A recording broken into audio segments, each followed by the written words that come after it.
नमस्कार मित्रांनो, माझं नाव प्रशांत निकम आणि महाराष्ट्र माझा या चॅनलमध्ये तुमचं सर्वांचं स्वागत आहे. मित्रांनो, आपण नेहमीच नवनवीन विषय घेऊन येत असतो. आपल्या युट्यूबवर जी फॅमिली आहे त्यांच्या फायद्याचे विषय असतात आणि त्यांना नवीन काहीतरी माहिती मिळेल म्हणून आपण नेहमीच प्रयत्नशील असतो. त्याच्यामुळे जर चॅनलला सबस्क्राईब केलं नसेल तर सबस्क्राईब करा, लाईक करत राहा आणि शेअरही करत जावा, जेणेकरून आपले जवळचे मित्र नातेवाईक यांना चांगल्या पद्धतीची माहिती मिळेल. तर मित्रांनो, आजचा विषय हा थंबनेल वरून तुमच्या लक्षात आलाच असेल की संधी म्हणजे नेमकं काय, किंवा संधी कशा येतात, किंवा संधीला कसं ओळखायचं, किंवा नेमकी ही संधी प्रत्येक माणसालाच मिळते का, तर हे सगळं आपण आजच्या या व्हिडिओमध्ये पाहणार आहे मित्रांनो. त्याच्यामुळे त्याच्या अगोदर तुम्हाला एक मी गोष्ट सांगणार आहे. अतिशय म्हणजे संधी कशी माणसाला येते आणि ती कशी डोळे उघडून पाहावी याचं एक सत्य उदाहरण मी तुम्हाला या ठिकाणी सांगणार आहे. तर मित्रांनो, काय असतं, एक गाव असतं. त्या गावामध्ये एक साधू मंदिरामध्ये राहत असतात.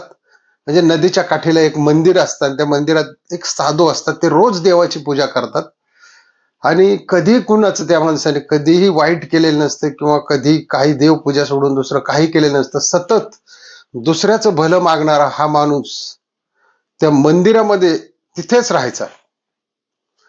पण एक दिवशी काय होतं, योगायोगाने त्या नदीला भला मोठा पूर येतो. आता त्या नदीला भला मोठा पूर आल्यानंतर बरेच गावकरी काय करतात की तिथं मंदिरात जातात आणि म्हणतात, बाबा चला, आता हा नदीला खूप मोठा पूर आलेला आहे, हे पाणी जे आहे हे मंदिराच्या वरून सुद्धा गावात येण्याची शक्यता आहे आणि तुम्ही बुडून जाऊ शकता. त्याच्यामुळे तुम्ही आता त्वरित आमच्या बरोबर चला आणि मंदिर सोडा. तर त्यावर ते बाबा काय म्हणतात की आयुष्यात मी इथून येणारच नाही. कारण मी कोणाचं कधी वाईट केलं नाही, कोणाचं स्वप्नात वाईट पाहिलं नाही, मी परमेश्वर सोडून किंवा कधी कुठल्या गोष्टी पाहिल्या नाही किंवा मला कुठल्या गोष्टीचा हव्यास नाहीये. त्याच्यामुळं माझा परमेश्वरावरती पूर्ण भरोसा आहे. त्याच्यामुळे तुम्ही जावा, मी कितीही पूर आला तरी या मंदिरातली जागा सोडणार नाही. गावकरी काय होतं, निराश होतात आणि निघून जातात. पण काय होतं त्याच्यानंतर की पाणी एवढं येतं की त्या मंदिराला पूर्ण घेराव घालतं.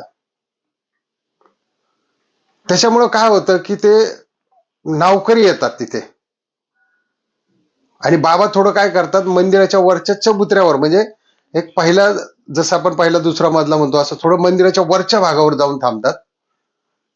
तर ते नाव घेऊन येतं की बाबा कोणीतरी इथं बुडेल म्हणून. एक म्हणजे असे सगळे नावकरी तिथं येऊन भेटतात की म्हणतात, बाबा बाबा चला चला, कारण सगळ्यांचं गावाचा पूर्ण जीव असतो त्या बाबांवरती की बाबा तुम्ही चला, आता पाणी खूप वाढत चाललेलं आहे, तुम्ही या ठिकाणी म्हणजे बुडू शकता.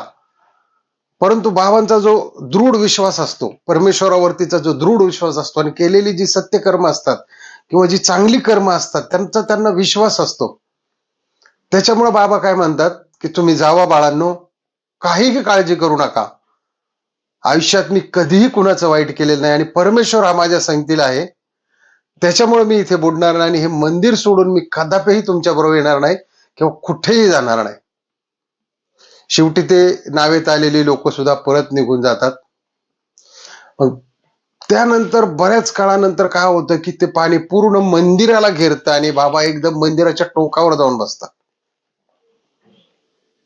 आता त्या ठिकाणी काय होतं की हेलिकॉप्टर मागवलं जातं आणि त्या हेलिकॉप्टर मधून तो जवान बाबांना म्हणतो, बाबा आता तरी चला, आता मंदिर 100% बुडणार आहे आणि तुम्ही बुडून मरताल, त्याच्यामुळे तुम्ही चला या ठिकाणी. परंतु बाबांचा एकच दृढ विश्वास असतो. ते म्हणतात की नाही, मी मंदिर सोडून येणारच नाही. माझा परमेश्वरावरती खूप विश्वास आहे आणि परमेश्वर माझ्या बरोबर कधी वाईट घडवून देणार नाही, कारण मी आतापर्यंत कोणाचंही वाईट केलेलं नाही आणि सदैव म्हणजे सतत मी परमेश्वराच्या सेवेमध्ये आहे. त्याच्यामुळे मला काहीही चिंता नाही. बाबा ते हेलिकॉप्टरला सुद्धा नाकारतात. हेलिकॉप्टर निघून जातं आणि सरते शेवटी ते पाणी मंदिराच्या वर येतं. बाबा बुडतात आणि त्या ठिकाणी मरण पावतात. आता मेल्यानंतर बाबा ज्यावेळी स्वर्गात जातात त्यावेळी बाबा परमेश्वराला एकच प्रश्न विचारतात, हे परमेश्वरा, मी आयुष्यभर एवढा चांगला वागलो, एवढ्या सगळ्या चांगल्या गोष्टी केल्या, ब्रह्मचारी राहिलो, सतत तुझी सेवा करत राहिलो, सतत लोकांची सेवा करत राहिलो, सत्कर्म केले, तरी तू माझ्या बरोबर असं का केलं? तर त्यावेळी देवाने जे उत्तर दिलं ते कान उघडे ठेवून ऐका. त्यावेळी देवाने सांगितलं की ज्यावेळी पहिल्यांदा त्या गावकऱ्यांच्या स्वरूपात जी लोक तुला बोलवायला आली होती ती मीच पाठवली होती, परंतु तू ऐकलं नाही. तू त्यांचं ऐकलं नाही, ती लोक परत गेली. दुसऱ्यांदा सुद्धा जी नावेतून लोक आली होती ती सुद्धा मीच पाठवली होती, त्यांचं सुद्धा तू ऐकलं नाही. आणि सरते शेवटी ज्या हेलिकॉप्टर मधून जो तुला मी बोलवत होतो, तो स्वतः मी तुला घ्यायला आलो होतो, तुला वाचवायला आलो होतो, कारण तू माझा भक्त होता, सगळ्या गोष्टी होत्या, परंतु तू ते सुद्धा ऐकलं नाही, म्हणून तू मरण पावलेला आहे. या तिन्हींच्या रूपाने जी संधी मी तुला दिली होती ती संधी तू ओळखू शकला नाही, म्हणून आज तू इथे मरण पावून स्वर्गात आलेला आहे. तर मित्रांनो, सांगण्याचा मतित अर्थ असा आहे की संधी ही लक्ष्मीच्या स्वरूपात आपल्या प्रत्येकाच्या दारावरती नॉक करत असते, पण योग्य वेळी जर आपण त्या संधीला जर ओळखलं नाही तर आपले बरंच काही नुकसान होऊ शकतं, किंवा आपल्या आयुष्यात येणारे जे काही स्टार असतात किंवा आपण ज्याला लक म्हणतो त्या लकच्या गोष्टी ह्या आपल्यापासून दूर निघून जातात. कुठल्याही कामाची सुरुवात होत असताना, कुठल्याही व्यवसायाची सुरुवात होत असताना एक कसं आहे, तुम्ही तुमचा निर्णय चुकलाय की बरोबर हे तुम्हाला पुढच्या 6 महिन्यामध्ये कळतं. आज जो तुम्ही निर्णय घेतलाय, किंवा समजा तुम्ही कुठली एखादी गाडी घेतली, पण ती 6 महिने कशी चालते, तिचा काय परफॉर्मन्स आहे, किंवा एखादा तुम्ही धंदा चालू केला, मिसळपाव, वडा सेंटर किंवा काही कपड्याचं दुकान चालू केलं, तर गेली पुढची येणारी ज्यावेळी 6 महिने ती दुकानदारी चालतेय का, तो धंदा चालतोय का, ते हॉटेल चालतंय का, त्यावेळी आपल्याला कळतं की आपला निर्णय चुकीचा आहे की बरोबर आहे. परंतु ही जी संधी आलेली आहे, तुम्हाला जे हॉटेल चालू करायची संधी आली असेल, किंवा कपड्याचं दुकान चालू करायची संधी आली असेल, किंवा नोकरीची संधी आली असेल, किंवा कुठला बिझनेस करायची संधी आली पाहिजे, ती संधी तुम्हाला प्रामुख्याने ओळखता आली पाहिजे.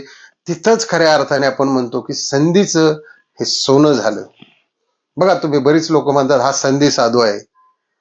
त्याच्या मागची ही जी कथा आहे आज मी जी तुम्हाला सांगितली, की संधी ओळखणं हे खूप महत्वाचं आहे मित्रांनो. संधी हे परमेश्वर नेहमी प्रत्येकाला देत असतो. त्याच्यामुळे या गोष्टीचा ज्यांना ज्यांना बोध झाला असेल, किंवा तुम्हाला ही गोष्ट कशी वाटली, ही संधी ओळखण्याची संधी कशी वाटली, किंवा ही मी जी तुम्हाला सारांश दिला एका स्वामींचा, तो तुम्हाला कसा वाटला, तो नक्की तुम्ही कमेंट मध्ये लिहायचा आहे. आणि जर चॅनलला सबस्क्राईब केलं नसेल तर सबस्क्राईब करायचे, लाईक करायचे आणि शेअरही करायचे. जय हिंद.